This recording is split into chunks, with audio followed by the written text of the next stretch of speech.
বিএনপির সাবেক মহাসচিব, সাবেক মন্ত্রী, জাতীয় নেতা ব্যারিস্টার আব্দুল সালাম তালুকদার স্মৃতি সংসদে আয়োজিত আজকের সভায় সম্মানিত সভাপতি, উপস্থিত জাতীয় নেতৃবৃন্দ, আসসালামু আলাইকুম। আমি সংক্ষিপ্তভাবে ব্যারিস্টার আব্দুল সালাম তালুকদারের জীবনী পাঠ করছি।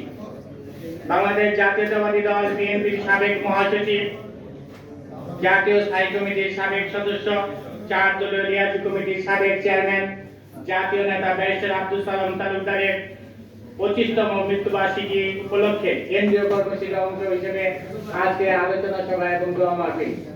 আজকে আলোচনা সভায় প্রধান অতিথি হিসেবে উপস্থিত থাকবেন বিএনপির মহাসচিব, সংগ্রামী জননেতা জনাব মির্জা ফখরুল ইসলাম আলমগীর। ইতিমধ্যে দোয়া এবং মোনাজাতের মধ্য দিয়ে অনুষ্ঠান শুরু হয়েছে। ব্যারিস্টার আব্দুল সালাম তালুকদার সাহেব ভাষা সৈনিক, লন্ডনে পাকিস্তান স্টুডেন্ট ফেডারেশনের নির্বাচিত সভাপতি, প্রবাসে মুক্তিযুদ্ধের অন্যতম সংগঠক, বাংলাদেশ জাতীয়তাবাদী দল বিএনপির জাতীয় স্থানীয় সরকার পরিচালনা ও সমবায় মন্ত্রীর দায়িত্ব পালন করেন।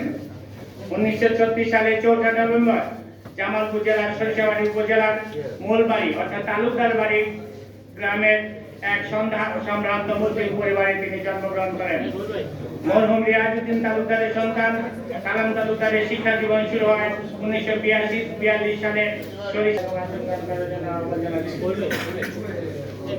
ইতিমধ্যে আমাদের মাঝে উপস্থিত হয়েছেন জাতীয়তাবাদী ছাত্র দলের সাবেক সভাপতি, যুব দলের বিপ্লবী সভাপতি, বিএনপির সংগ্রামী প্রচার সম্পাদক সুলতান সালাউদ্দিন টুকু। আমরা তাকে অভিনন্দন জানাই এবং মঞ্চে আসন গ্রহণ করার জন্য আহ্বান জানাই। এবং পাকিস্তান বিরোধী আন্দোলনে নেতৃত্ব দেয় 92 পর ধারাপথে তিনি কারাবরণ করেন। 1959 সালে ঢাকা বিশ্ববিদ্যালয় থেকে রাষ্ট্রবিজ্ঞানে অনার্স লাইনে পাস করেন। ফজলুল হক হলে থাকতেন এবং হলের নির্বাচিত অ্যাথলেটিক সেক্রেটারি নির্বাচিত হন। বাহারের অর্জন করেন।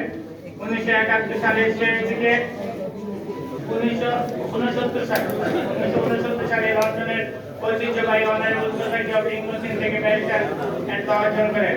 1971 সালের শেষ দিকে তিনি সুপ্রিম কোর্টে আইন পেশায় কর্মজীবন শুরু করেন।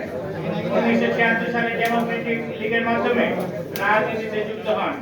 1978 সালে আগস্ট মাসে শহীদ রাষ্ট্রপতি জিয়াউর রহমানের সান্নিধ্যে আসেন।